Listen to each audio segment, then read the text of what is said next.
विद्यार्थियों सादर नमस्कार। यूजीसी नेट हिंदी की तैयारी के इस चैनल में मैं कालूलाल कुलमे आपका बहुत बहुत स्वागत करता हूं। और हम लोग लगातार सबाल्टर्न डिस्कोर्स की बात करते रहे हैं और नेट के सिलेबस में भी आपके जो वैचारिक जो यूनिट है उसमें हम इस पर बातचीत कर रहे हैं। वैचारिक जो यूनिट है वो यूनिट नंबर है 4, है ना, जिसमें हम नवजागरण और पुनर्जागरण और गांधीवाद, मार्क्सवाद, मनोविज्ञान, जो तमाम जो वैचारिक जो सरोकार है, आप देख सकते हैं मेरे पास ये पूरा यूनिट नंबर 4 है। तो इसमें जो वैचारिक जो पूरा वातावरण है, जो वैचारिकता की जब हम बात करते हैं तो उसमें कौन कौन सी चीजें आती है, तो उनकी पूरी पृष्ठभूमि को आप समझ सकते हैं यहाँ पर। ठीक है, तो इसमें एक सवाल सबसे नीचे है ना, ये अस्मिता मूलक विमर्श आप देख सकते हैं यहाँ पर, है ना। तो इस अस्मिता विमक मूलक विमर्श का मतलब ही है हाशिए का विमर्श, सबाल्टर्न डिस्कोर्स, इसके बहुत सारे नाम हैं, है ना। तो इसमें जो तमाम स्त्री, दलित, आदिवासी, हाशिए का जो समाज है, जो सदियों से हमेशा उपेक्षित रहा, जो सामाजिक रूप से, सांस्कृतिक रूप से, राजनीतिक रूप से उसको किसी प्रकार का कोई पावर नहीं मिला, उसका जीवन किस प्रकार का रहा और आज के साहित्य में, आज के ऐतिहासिक लेखन में उसका क्या इम्पोर्टेंस बनता जा रहा है। और जितने भी आजकल उपन्यास लिखे जा रहे हैं, कहानियां लिखी जा रही है, या राजनीति में भी डॉक्टर अंबेडकर कितने महत्वपूर्ण होते जा रहे हैं या हुए हैं, है ना। या उस तरह से स्त्रियों का कितना महत्व बढ़ता जा रहा है ना। तो वो जो तमाम ट्राइबल जो सोसाइटी, उसकी जो जीवन शैली है, उसका क्या इफेक्ट है ना। तो उसमें वो सारी की सारी चीजें आ जाती है। ठीक। और हिंदी के हमारे महत्वपूर्ण आलोचक बजरंग बिहारी तिवारी सर की पुस्तक आप देख सकते हैं, मैं आपको दिखा रहा हूँ। और बजरंग जी लगातार पिछले 20 सालों से, उससे पहले, उससे भी ज्यादा समय हो गया है सर को, दलित साहित्य एक अंतर यात्रा उनकी पुस्तक है, हमारे सामने है। और नवारुण प्रकाशन ने उसको पब्लिश किया है। और आप पीछे देख सकते हैं तमाम बड़े बड़े विद्वानों ने इस पर अपना कमेंट किया है ना। तो चाहे मैनेजर पांडे हो, कमल भारती हो, अरुण होता हो, इन तमाम लोगों ने इस पर कमेंट किया है। और ये किताब 350 रुपये का इसका मूल्य है, किताब का आप देख सकते हैं मूल्य इसका। और किताब छपी थी ये 2023 में, दूसरा संस्करण इसका आया था। आप देखिए, हम इससे दिखा रहा हूँ ताकि आपको पूरा पता चले डिटेल का। और किताब का कवर इतना अच्छा है और इतना बढ़िया छापा इस किताब को कि मैं प्रकाशक को भी बहुत बहुत शुक्रिया अदा करता हूँ कि इतनी खूबसूरत किताब छापी उन्होंने। क्योंकि किताब की जो खूबसूरती है ना, वो भी पाठक को प्रभावित करती है और उससे भी हमारा उस किताब को पढ़ने का, उस पर बातचीत करने का और उससे गुजरने का मन करता है। तो प्रकाशक, लेखक और हमारे पाठक सभी के प्रति मैं शुक्रिया अदा करता हूँ। और सर ने ये किताब मुझे, तीन किताब मुझे भेजी है, उसके लिए मैं डॉक्टर बजरंग बिहारी तिवारी सर का दिल से, हृदय से आभार प्रकट करता हूँ। और मैं कोशिश करूंगा कि जल्दी से जल्दी पुस्तकें पढूं और उसके बाद सर के साथ अपनी प्रतिक्रिया साझा करूं और हम लोग बातचीत करेंगे। उसमें हमारे जो विद्यार्थी हैं, मैं उनका भी स्वागत करूंगा ताकि वो भी सर से बातचीत कर सकें और कुछ सवाल हैं, जिज्ञासाएं हैं तो समझ सकते हैं, है ना। जो नई पीढ़ी है उसके अंदर क्या जिज्ञासा है, वो किस प्रकार का साहित्य पढ़ रही है, या सिर्फ मोबाइल के रील चलाने में ही बिजी है, कि किताबों से उसका कोई संवाद अब रहा है कि नहीं रहा है ना। तो देखिए, ये जो किताब है बजरंग सर की, दलित साहित्य एक अंतर यात्रा, इसमें तमाम चीजों पर लिखा उन्होंने, कविता, कहानी, आत्मकथा, आलोचना, समालोचना, है ना। तो बजरंग सर जिस तरह से पिछले इतने वर्षों से काम कर रहे हैं, उस लिहाज से अगर देखेंगे तो बजरंग सर का जो कंट्रीब्यूशन है वो बहुत ही महत्वपूर्ण कंट्रीब्यूशन है। और ये दूसरी जो किताब मैं आपको दिखा रहा हूँ, आप देखिए पिक्चर का फोटो भी कितना, इस पर जो पेंटिंग छापी उसको भी देख सकते हैं आप, चित्र को भी देखिए कितना, मैंने कहा ना, किताब का कवर और किताब की जो निर्मित या किताब का जो अस्तित्व है वो भी पाठक को बहुत गहरे से प्रभावित करता है। ये किताब भी नवारुण प्रकाशन गाजियाबाद ने ही छापी है और 490 रुपये किताब का मूल्य है। और किताब छपी थी 2000, ये किताब 2020 में आई थी। और देखिए सब डिटेल दिया 2020 में किस प्रकार से किताब पब्लिश हुई थी। और इसकी 900 प्रतियां पुस्तक की छापी थी उन्होंने। और उसके बाद फिर शायद अ, अभी नया संस्करण इसका शायद आया नहीं है ना। तो 490 रुपये मूल्य की किताब है। और केरल में सामाजिक आंदोलन और दलित साहित्य, केरल राज्य आप जानते हैं, सबसे नीचे है दक्षिण भारत में, और सबसे छोटा राज्य है और सबसे समृद्ध स्टेट माना जाता है वो, है ना। तो बजरंग सर की किताब आप देख सकते हैं, और अब अगर आप चाहें तो मंगवा भी सकते हैं, नवारण प्रकाशन है। ये जनसत्ता अपार्टमेंट सेक्टर 9 वसुंधरा गाजियाबाद, और आप गूगल करेंगे तो मिल जाएगा आपको, और अमेजन पर किताब उपलब्ध है। ठीक है। अब देखिए केरल का जो इतिहास है, उसकी जो वास्तविकता है, अगर उसको हम समझेंगे खास तौर से साहित्य के माध्यम से, और वहाँ की सामाजिक चेतना, नारायण गुरु जो बड़े वहाँ के आंदोलनकर्ता हुए, फिर अंग्रेजों ने वहाँ पर क्या कंट्रीब्यूशन किया, ईसाई धर्म का प्रचार प्रसार कैसे हुआ, है ना, और हिंदू धर्म की जो जड़ताएं थी, उन्होंने किस प्रकार से वहाँ की दलित स्त्रियों को स्तन न ढकने की इस प्रकार की जो ट्रेडिशन उन्होंने शुरू की, और किस तरह से बाद में उन लोगों ने उसकी कीमत चुकाई। तो उन सारी चीजों को जब समझेंगे हम, देखिए इसलिए कहते हैं कि पढ़ना लिखना बहुत जरूरी है। अगर हम कुछ पढ़ेंगे ही नहीं और सिर्फ व्हाट्सएप यूनिवर्सिटी की यात्रा करते हुए ज्ञान अर्जित करते हुए आगे बढ़ेंगे, तो हमारी न तो वैचारिकी बनेगी, न हमारा व्यक्तित्व बनेगा, न हमारी कोई समझ बनेगी।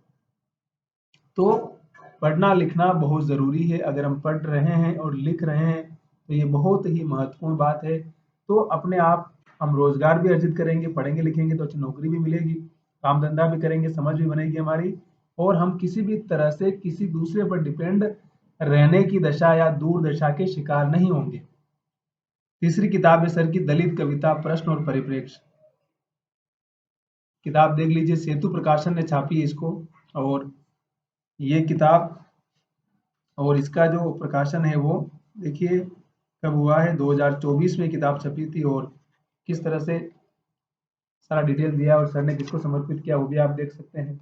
और किताब को यहाँ से भी आप देख सकते हैं अच्छी तरह से, पीछे भी बड़ा अच्छा फ्लेव लिखा हुआ है, और उसमें तमाम चीज़ें सर ने हमारे सामने प्रस्तुत की है कि हमें किस तरह से किस चीज़ को समझना है, उसकी व्याख्या क्या करनी है, और हमारा व्याख्या करने का सिलसिला किस तरह का हो सकता है, किस तरह का होना चाहिए। तो सेतु प्रकाशन ने छापा है, और इसका 0.5% जो रॉयल्टी है वो बच्चियों की पढ़ाई के लिए दिया जाएगा। ये भी सेतु प्रकाशन की जो पहल है वो हर पुस्तक में वो कर रहे हैं। प्रकाशकों की भी तो बहुत सारी जिम्मेदारियां है ना, कि सिर्फ रॉयल्टी लेकर बैठ ही जाएंगे वो। लेखक इतना सारा कंट्रीब्यूशन कर रहा है तो प्रकाशक को भी तो कुछ करना है ना। और देखिए वैसे भी हिंदी के लेखक को कहते हैं ना, कुछ मिलता मिलता नहीं है, तो समझिए कि समाज सेवा ही कर रहा है। जो अंग्रेजी के जो बड़े लेखक हैं वो पैसा कमाते हैं, डॉलर में कमाते हैं वो लोग। हिंदी का लेखक तो बस समझिए कि अपनी नौकरी करता है, अगर नौकरी उसके पास है, अगर वो भी नहीं है तो फिर समझिए उसका उसका गुजारा बहुत मुश्किल हो जाता है। तो अगर आप चाहें तो इसको सेतु प्रकाशन से मंगवा सकते हैं, जैसी आपकी इच्छा है। लेकिन बजरंग बिहारी सर का जो कंट्रीब्यूशन है, बजरंग बिहारी सर ने जो कंट्रीब्यूशन किया और जो लगातार कर रहे हैं, और मैंने कहा नहीं किसी प्रकार का कोई दिखावा करने की आवश्यकता नहीं है। वो चुपचाप अपना काम करते हैं, चुपचाप कभी केरल जाते हैं, कभी तमिलनाडु जाते हैं, कभी कर्नाटक जाते हैं, कभी बंगाल जाते हैं, कभी पंजाब जाते हैं, कभी राजस्थान जाते हैं अपने खुद के पैसों से, कभी गुजरात जाते हैं, कभी पूर्वोत्तर की तरफ चले जाते हैं। और जो भी विद्वान है, जो भी राइटर है, उनकी उनसे बातचीत करना, इंटरव्यू करना, उनकी पुस्तकों के बारे में बात करना, तमाम चीज़ों पर बातचीत करके अपना रिकॉर्डिंग करके जो भी करके लेके आते हैं उसको लिख करके छापते हैं, और अपना समझिए कि ये कंट्रीब्यूशन कर रहे हैं वो।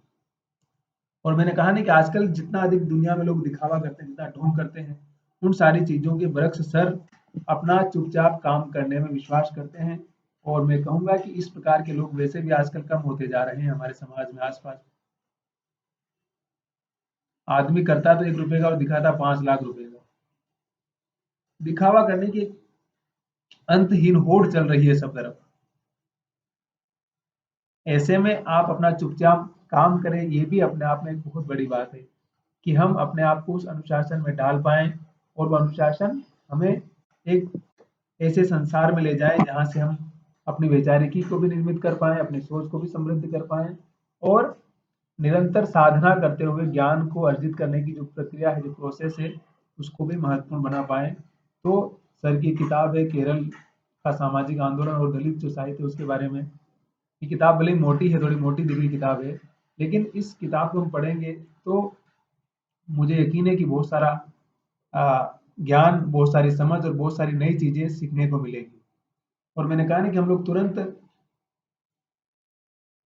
सर के साथ भी इन सारी किताबों पर लेकर बातचीत करेंगे हम, और सर क्या लिख रहे हैं और क्या लिखा जाना चाहिए और किस प्रकार की चीजें होनी चाहिए। बहुत पहले तद्भव पत्रिका निकलती है, उसमें जब मैं कुछ एमए की क्लास में था या उससे बाद में था, कहीं पे था, तो सर का हमने एक लेख पढ़ा था, हिंदी के बृहद आख्यानों में सत्पुरुषों की पीड़ा। मतलब भक्ति काल का जो साहित्य है उसमें जो तमाम सत्पुरुष है उनकी क्या पीड़ा है, एक लंबा लेख है वो। और सर का भक्ति काल पे भी गहरा काम है, संस्कृत साहित्य का भी सर को गहरा ज्ञान है, संस्कृत की कविताओं का अनुवाद भी करते रहे हैं वो। तो इस लिहाज से भी अगर कोई इत्मीनान से और शांति से काम कर रहा है तो उसके काम को परखा जाना चाहिए, उनको सुना जाना चाहिए इत्मीनान से, और उनके कंट्रीब्यूशन के प्रति हमें आभार प्रकट करने की आवश्यकता है, शुक्रिया अदा करने की आवश्यकता है। क्योंकि ज़माना इतना तेज जा रहा है और इतना स्वार्थ की दुनिया में लिप्त हो चुका है कि हर कोई सिर्फ अपने स्वार्थ से आपसे रिश्ता रखना चाहता है। जो मानवीय करुणा और आदर्श की जो बातें थी ना, वो समझिए कि अब जिंदगी से बहुत दूर जा चुकी है। तो उस वास्तविकता को भी हमें समझने की आवश्यकता है। तो अगर हम उन सारी चीजों को समझेंगे, और मैंने कहा ना कि जीवन जो सिखाता है वो शायद कोई नहीं सिखाता है, तो हमें लगातार सीखना है, विनम्रता के साथ सीखना और आगे बढ़ते जाना है, और फालतू का कोई अहंकार नहीं पालना है, विनम्रता के साथ आगे बढ़ना और अपना काम करना है। और जो भी आपके प्रति जिस प्रकार का भी भाव रखता है उसको छोड़िए, उसको ध्यान मत दीजिए, अपने काम पे ध्यान दीजिए, बस यही तरीका है आगे बढ़ने का। जब समय आएगा तो उसको अपने आप जवाब मिल जाएगा। ठीक है, तो बजरंग सर के प्रति मैं फिर से आभार प्रकट करता हूँ, और इस तरह से हम आगे भी सर की सारी किताबों पर हम बातचीत करेंगे लगातार, और ये सिलसिला ऐसे ही चलता रहेगा, और आप हमारे साथ बने रहिए।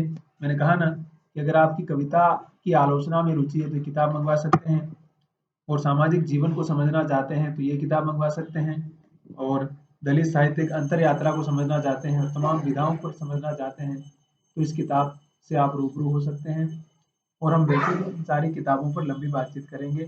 तो अभी के लिए इतना ही। और सबाल्टर्न डिस्कोर्स को समझना है, हाशिए के विमर्श को समझना है, वो आपके यूजीसी नेट के सिलेबस में भी शामिल है। भले सिलेबस में कम हो, लेकिन तमाम आत्मकथाएं भी शामिल कर रखी उन लोगों ने। तो उस सिलेबस को, और मैंने कहा ना, वैचारिकी को समझना बहुत जरूरी है, क्योंकि यूनिट नंबर जो 4 है आपकी, पूरी वैचारिक पृष्ठभूमि पर ही है। तो अगर वैचारिक पृष्ठभूमि को आप समझ जाएंगे तो बाकी बहुत सारी उपन्यास को समझना, कहानियों को समझना, कविताओं को समझना और आंदोलनों को समझना और भारतीय समाज को समझना एक मोटा मोटी विजन बन जाएगा हमारा। बहुत सारी शब्दावलियां, बहुत सारी पदावलियों को समझ नहीं पाते हम ना, तो उनको समझने में, उनको डिफाइन करने में एक आधार मिलता है। इसलिए वैचारिकी को समझना बहुत जरूरी है। ठीक है, और ये इकाई नंबर 4 में मैंने पहले ही बताया था कि आपके इकाई नंबर 4 में सारी चीजें शामिल है, और वैचारिक पृष्ठभूमि का जो पूरा लेखन है, पूरा साहित्य है, हम उस पर पहले भी बातचीत कर चुके हैं और हम आगे भी बातचीत करेंगे, और मेरी कोशिश यही रहेगी कि हम कितना उसको समझ सकते हैं, समझ पाएंगे, है ना। और अम्बेडकर का चाहे लेखन हो, चाहे गांधी जी का हो, और चाहे पेरियार का हो, चाहे तिलक का हो, चाहे सावरकर का है ना, चाहे राष्ट्रवाद की अवधारणा, जिन्ना की जो अवधारणा थी वो हो, चाहे उन सारी अवधारणाओं को समझना होगा, और टू नेशन की जो थ्योरी वो भी समझ सकते हैं आप। ठीक है, तो इस तरह से हाशिए के विमर्श को समझना हो, सबाल्टर्न विमर्श को समझना हो, उन सारी चीजों को समझना बहुत जरूरी है। और वैचारिक पृष्ठभूमि को आप जितनी गहराई के साथ समझेंगे, समझिए कि आप समाज की नस को या उसकी जो अंतर चेतना को पकड़ पाएंगे। ठीक है, तो वीडियो पूरा देखिए, लाइक सब्सक्राइब शेयर करना है और कमेंट कीजिए, और हम मिलते हैं अगले वीडियो में।